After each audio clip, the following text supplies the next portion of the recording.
जय श्री कृष्ण। तत्व विवेचनी और साधक संजीवनी का संबंध देखते हुए भागवत गीता जी का 12वें अध्याय का तीसरा और चौथा श्लोक, जहाँ निर्गुण उपासक की स्थिति, साधना और फल। क्या निर्गुण ब्रह्म की साधना सच में असंभव है या हम उसे गलत समझते हैं? आज जानिए वह रहस्य जिसके बाद निर्गुण और सगुण दोनों एक ही सत्य बनकर सामने आते हैं। चलिए प्रवेश करते हैं 12वें अध्याय के तीसरे और चौथे श्लोक में। ये त्वक्षरमनिर्देश्यम् अव्यक्तं पर्युपासते सर्वत्र गमचिन्त्यै च कूटस्थमचलं ध्रुवम् सन्नियमेन्द्रियग्रामं सर्वत्र समबुद्धयः ते प्राप्नुवन्ति मामेव सर्वभूतहिते रताः।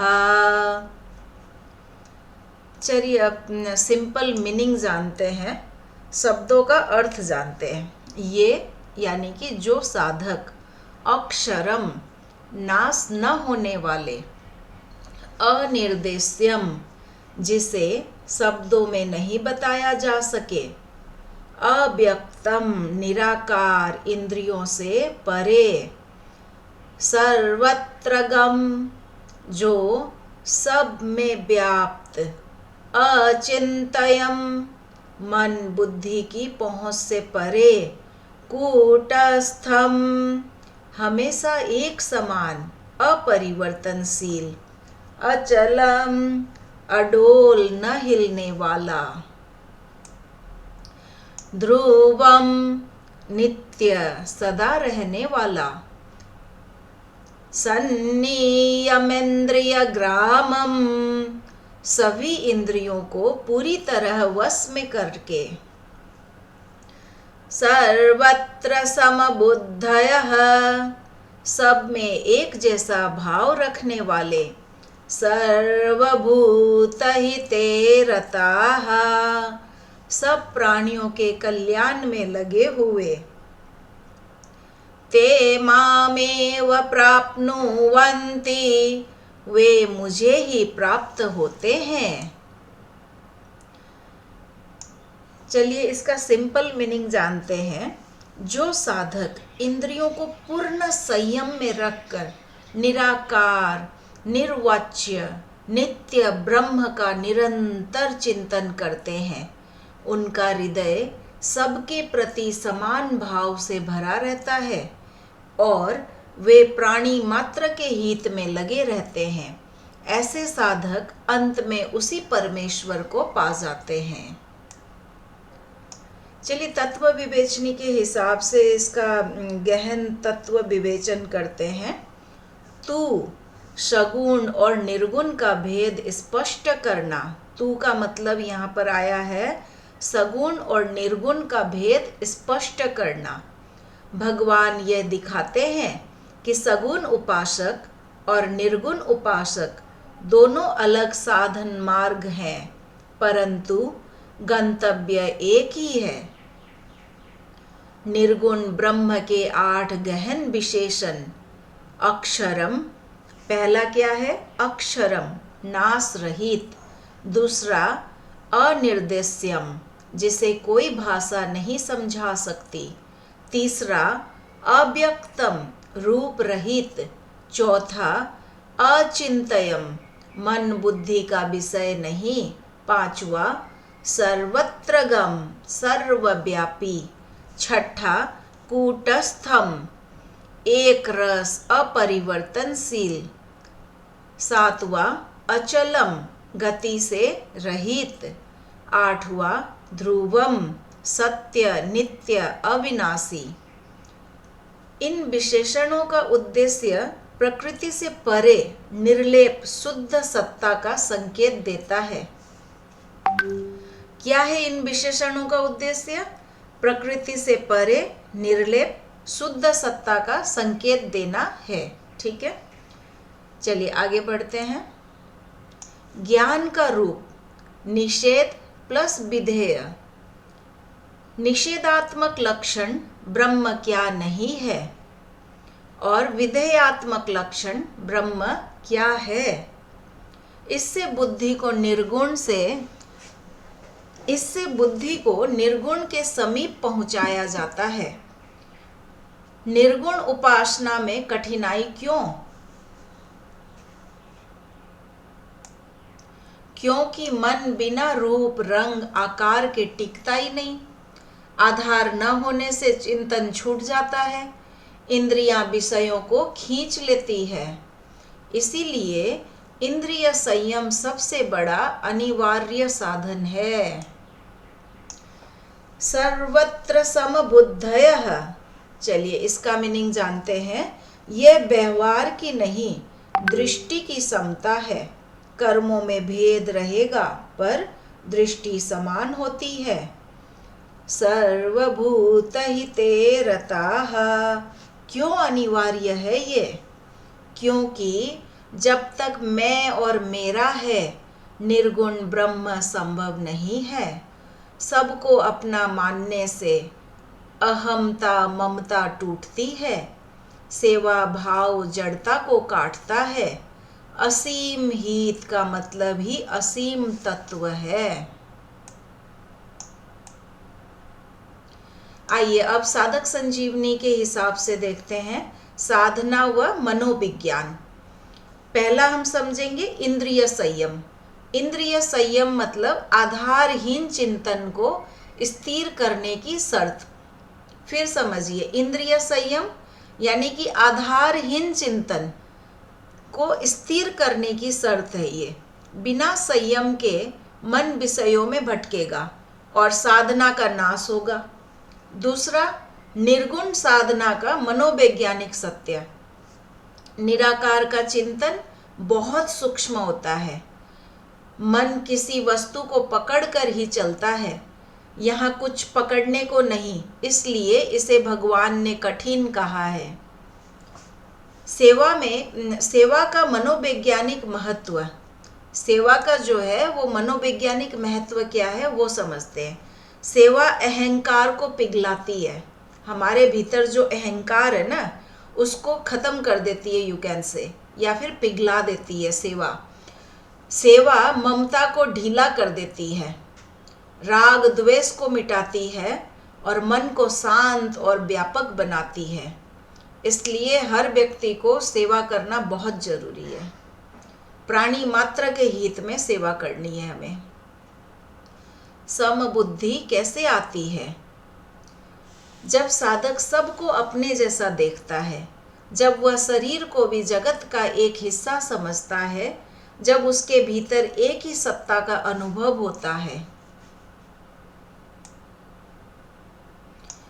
फल निर्गुण ब्रह्म मामेव। सगुण और निर्गुण दो रूप, एक ही सत्य।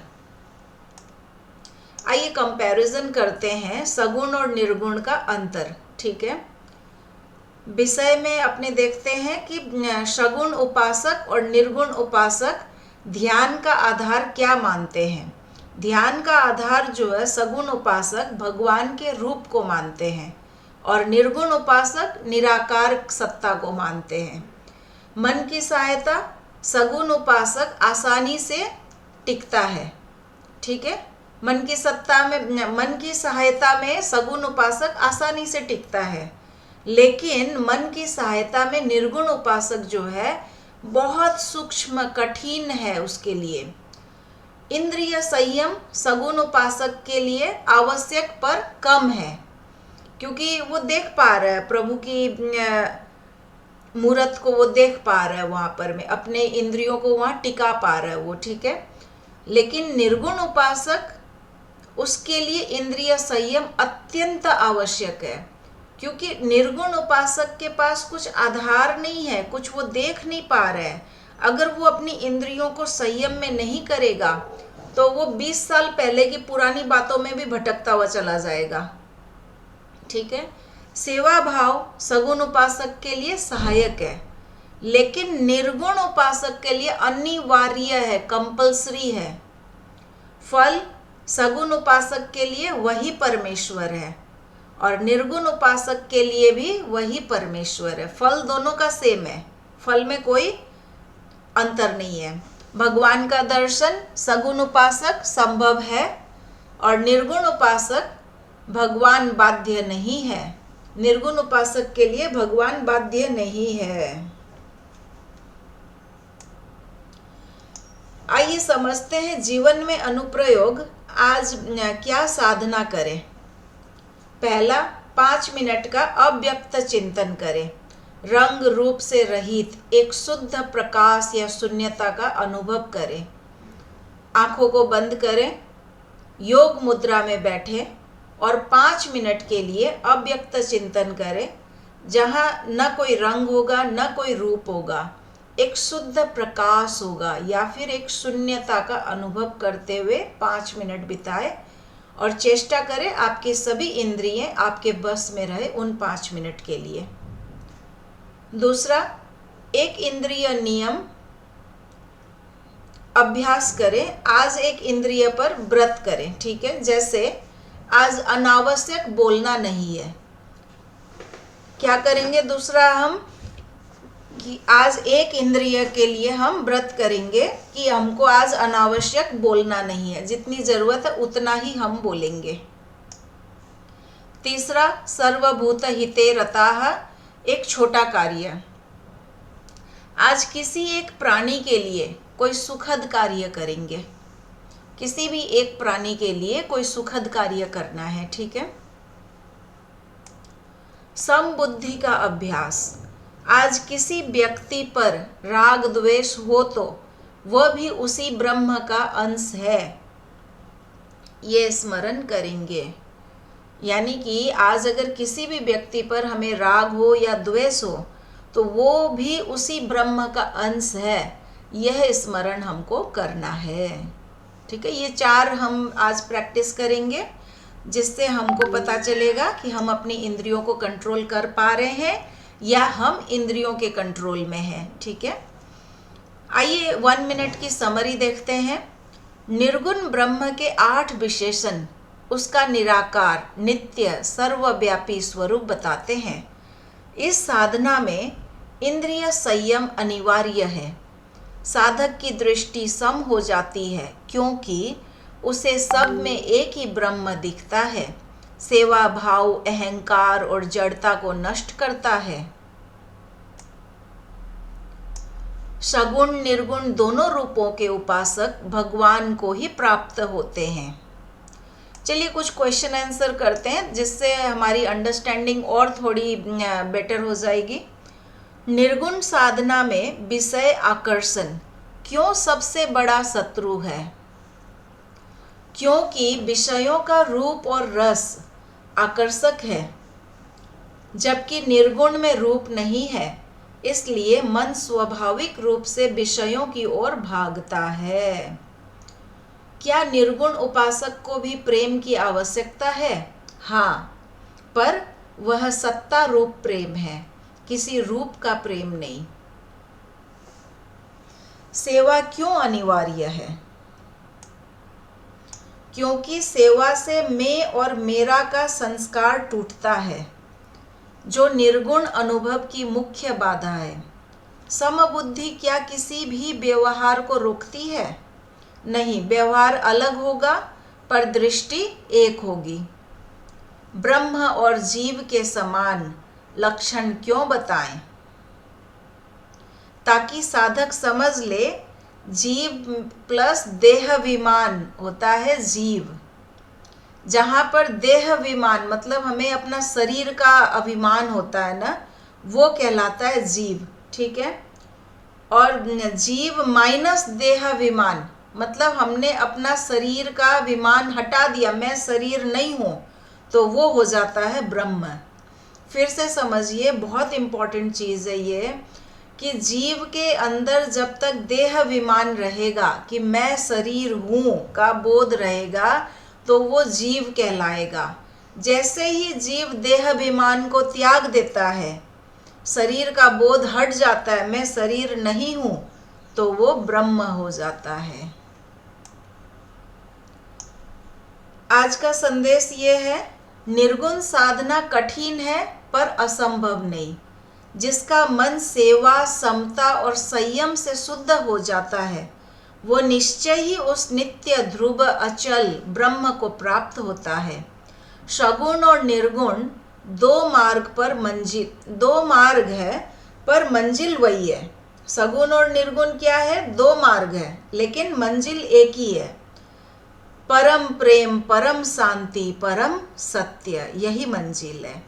मंजिल क्या है? परम प्रेम, परम शांति, परम सत्य। तो आज की हरि चर्चा श्री कृष्णा अर्पणमस्तु। फिर मिलेंगे अपने 5वें श्लोक को लेकर के। तब तक के लिए जय श्री कृष्णा।